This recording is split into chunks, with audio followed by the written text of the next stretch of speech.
सत्र में बहुत सारे राजा बैठे हुए थे और एक ऋषि के प्रवचन सुन रहे थे। उन्हीं राजाओं में से एक थे भानुपुर के महाराज महेंद्र सिंह। महेंद्र सिंह सभी राजाओं के साथ ऋषि की बातों को सुन रहे थे। तभी महेंद्र सिंह का ध्यान जाता है एक तोते पर, जो कि ऋषि के पास ही मौजूद था। वो तोता देखने में बहुत ही सुंदर था। महेंद्र सिंह उस पर से आंखें नहीं हटा पा रहे थे। तभी ऋषि अपना प्रवचन खत्म करते हैं और उठने ही वाले होते हैं कि तभी वो तोता उड़कर राजा महेंद्र सिंह के कंधे पर बैठ जाता है। ऋषि ये देखकर हैरान हो जाते हैं, क्योंकि ये तोता आज तक ऋषि के अलावा किसी और के कंधे पर जाकर नहीं बैठा। अच्छा महेंद्र, जरा मेरे साथ अंदर आओ और इस तोते को भी साथ ले आना।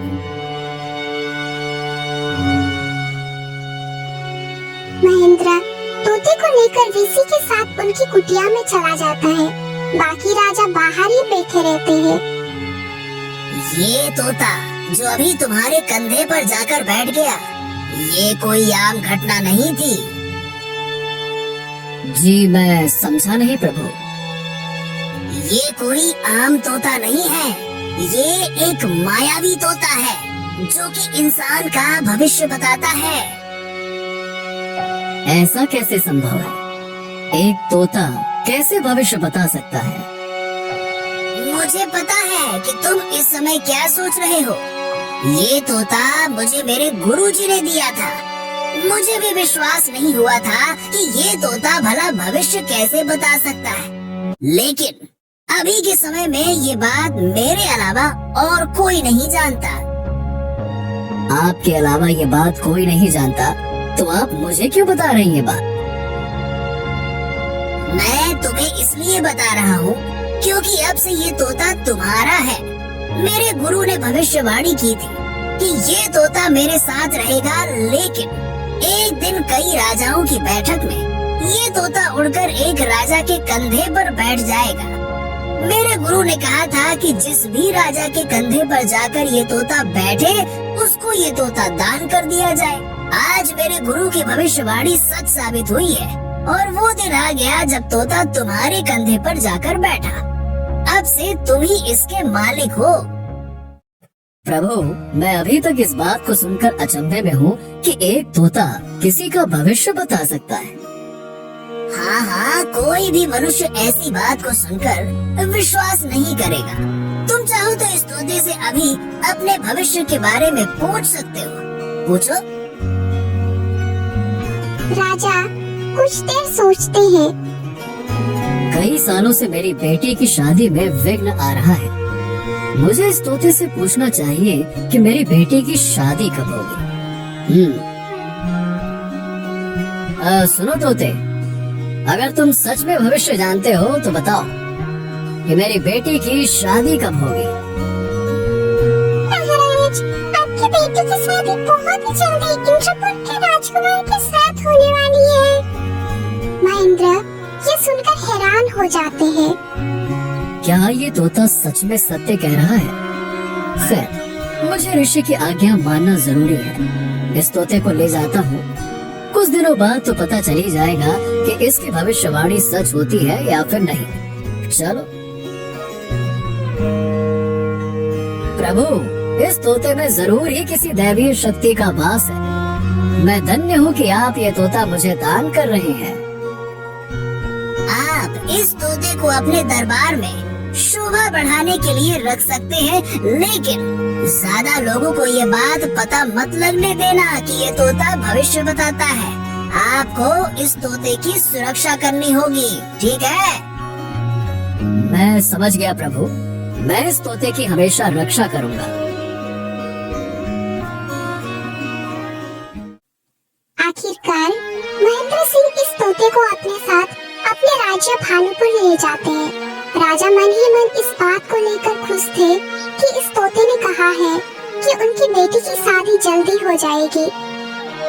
राजा कुछ देर बाद अपने महल पहुंचते हैं और सबसे पहले अपनी बेटी नंदिनी के पास जाते हैं। पिताजी, मुझे आपसे कुछ बहुत ही जरूरी बात करनी है। हाँ बोलो, क्या बात है?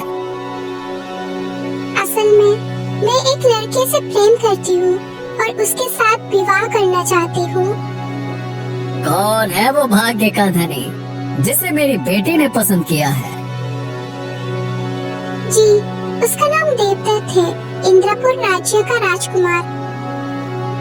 महेंद्र ये सुनकर खुश भी होते हैं और साथ ही उनको हैरानी भी होती है, क्योंकि उस तोते की भविष्यवाणी सच होते दिख रही थी। उस तोते ने कहा था कि उनकी बेटी की शादी इंद्रपुर के राजकुमार के साथ होगी। ये तो बहुत ही अच्छा समाचार है। हम राजकुमार के माता पिता से रिश्ते की बात आगे बढ़ाते हैं। बहुत अच्छा।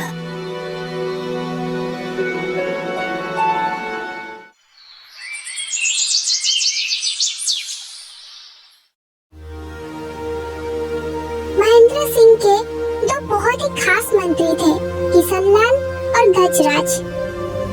किशनलाल और गजराज, दोनों मेरी बात ध्यान से सुनो।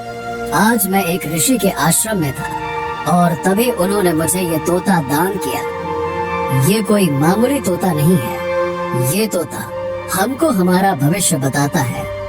इस तोते ने कहा कि नंदिनी की शादी इंद्रपुर के राजकुमार से होने वाली है।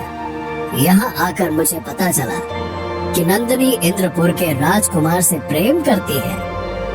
आपका तो भाग्य खुल गया महाराज। आप इस तोते से अपने भविष्य के बारे में पूछकर कई सारी परेशानियों से बच सकते हैं। वाह वाह वाह। फिलहाल मैं गजराज को एक काम सौंपने वाला हूँ। गजराज, तुम इंद्रपुर जाओ और वहाँ के राजा को रिश्ते की बात करने के लिए हमारे महल आने का निमंत्रण दो। राज्य के सारे काम किशनलाल को दे दिए और मुझे बस दूध बनाकर रख दिया।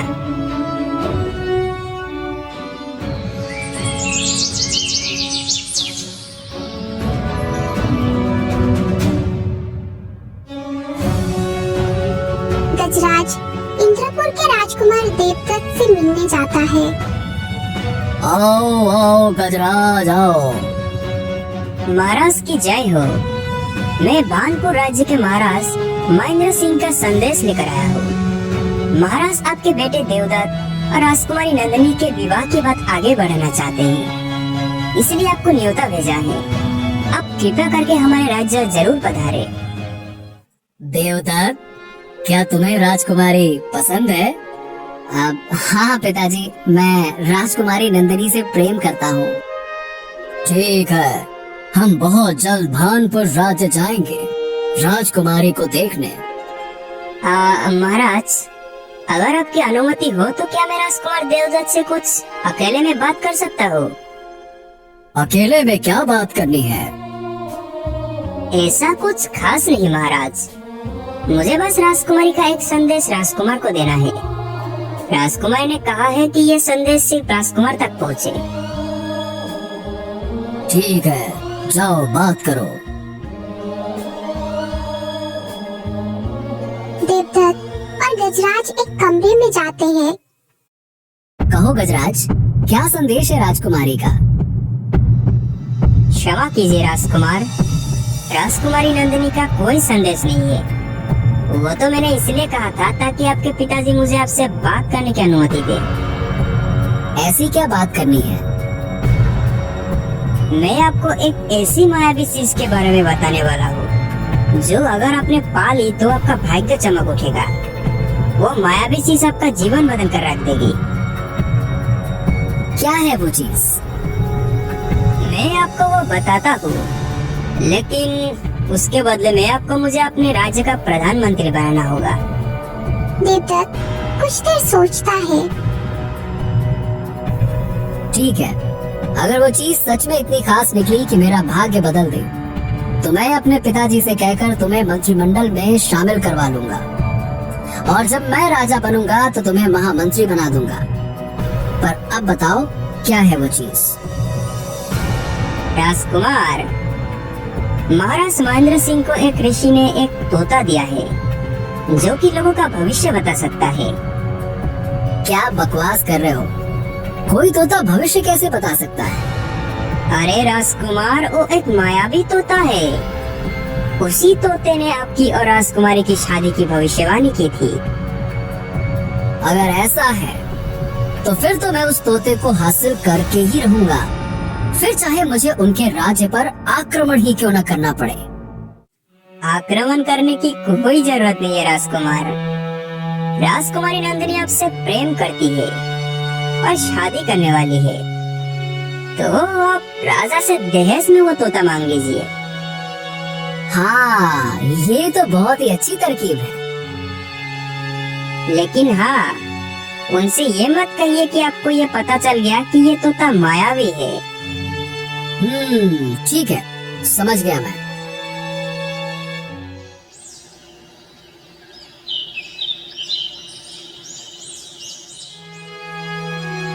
देवदत्त और उसके माता पिता महेंद्र सिंह के महल में बैठे हुए हैं। वो तोता महाराज के कंधे पर बैठा हुआ है और पास में राजकुमारी खड़ी है। महेंद्र सिंह, हमें आपकी राजकुमारी बहुत अच्छी लगी। हम उसे अपनी बहू बनाने के लिए तैयार हैं। पर शादी को लेकर मेरी एक शर्त है। मुझे महाराज से कुछ चाहिए। बोलो बेटा, क्या चाहिए तुम्हें? मेरे पास दुनिया भर की दौलत है, जो मांगोगे वो दूंगा। बोलो। आपके कंधे पर जो ये तोता है, ये मेरे मन को भा गया है। मुझे यही चाहिए। महेंद्र कुछ पल के लिए चुप पड़ जाता है। उसे समझ नहीं आ रहा था कि वो क्या कहे। मैं तुम्हें ये तोता नहीं दे सकता।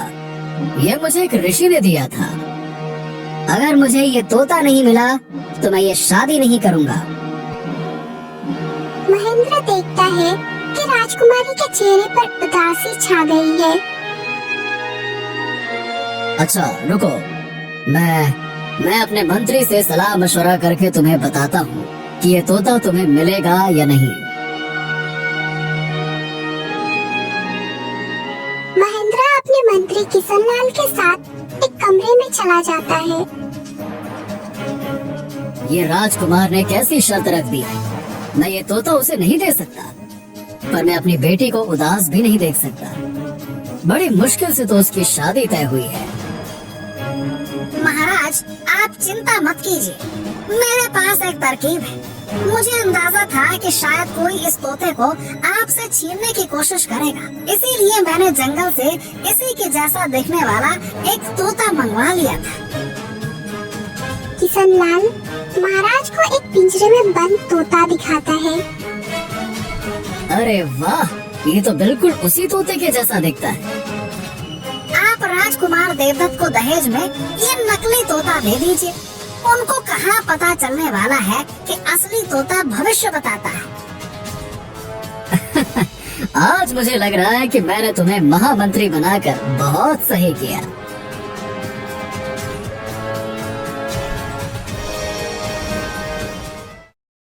ठीक है, मैं राजकुमार को ये तोता भेंट करने के लिए तैयार हूँ। देवदत्त और नंदिनी की शादी हो जाती है। शादी के बाद देवदत्त उस तोते के साथ एक कमरे में होता है। अब आखिरकार मुझे ये तोता मिल गया है। चल तोते, अब मेरा भविष्य बता। चल तोते, अब मेरा भविष्य बता। अरे तोते, ये बता कि मुझे मेरे पिताजी राजा कब बनाएंगे? अरे तोते, ये बता कि मेरे पिताजी मुझे राजा कब बनाएंगे? अरे पागल तोते, मेरी नकल क्यों कर रहा है? अरे पागल तोते, मेरी नकल क्यों कर रहा है? अरे बाप रे बाप, लगता है ये तोता भविष्य नहीं बताता। गजराज ने मुझे पागल बनाया। मैं उसे नहीं छोड़ूंगा। गजराज! देवदत्त गुस्से में भानुपुर पहुंचता है और राजा के महल में जाकर कहता है, महाराज, मुझे आपके मंत्री गजराज से मिलना है। तभी वहाँ गजराज आता है। अरे राजकुमार देवदत्त, आप यहाँ? मूर्ख, धोखेबाज आदमी, तूने मुझसे झूठ कहा कि तोता भविष्य बताता है। महेंद्र और किशनलाल ये सुनते ही समझ गए कि आखिर माजरा क्या है। मैं अपने साथ सैनिक लेकर आया हूँ। महाराज, अगर आपकी अनुमति हो तो मैं इस गजराज को अपने साथ ले जा सकता हूँ। हाँ हाँ, जरूर ले जा सकते हो, ले जाओ ले जाओ। नहीं महाराज, ऐसा मत कीजिए। मेरे मन में लालच आ गया था और मुझे उनके राज्य में महामंत्री का पद चाहिए था, इसीलिए मैंने राजकुमार को उस तोते के बारे में बता दिया। मुझे क्षमा कर दीजिए महाराज, क्षमा कर दीजिए। गजराज, वो तोता कोई भविष्य नहीं बताता है, वो तो सिर्फ नकल करता है, नकल। महाराज उस दिन तुमसे मजाक कर रहे थे। वो तोता तो सिर्फ नकल करता है, क्योंकि जो तोता भविष्य बताता है तो वो किशन लाल की चतुराई की वजह से मेरे पास सुरक्षित है। देवदत्त के सैनिक गजराज को अपने राज्य साथ ले जाते हैं और जेल में डाल देते हैं। महाराज महेंद्र सिंह और किशन लाल दोनों ही जोर जोर से हंस रहे थे। तो किशन लाल, गजराज की चाल उसी को भारी पड़ गई। हाँ महाराज, हमें कभी अपने भाग्य को चुनौती नहीं देनी चाहिए। भाग्य बताने वाले तोते ने आपको अपना मालिक चुना था। देवदत्त के भाग्य में वो तोता नहीं था, इसीलिए वो उसको नहीं मिला। महामंत्री का पद गजराज के भाग्य में नहीं था, पर फिर भी वो उसे छीनना चाहता था, इसीलिए उसका ये हाल हुआ। हमें जो मिला है उसी में संतोष करना चाहिए। जो चीज हमारी नहीं है उसे छीनने की कोशिश नहीं करनी चाहिए। क्यों महाराज? हाँ, सही कहा।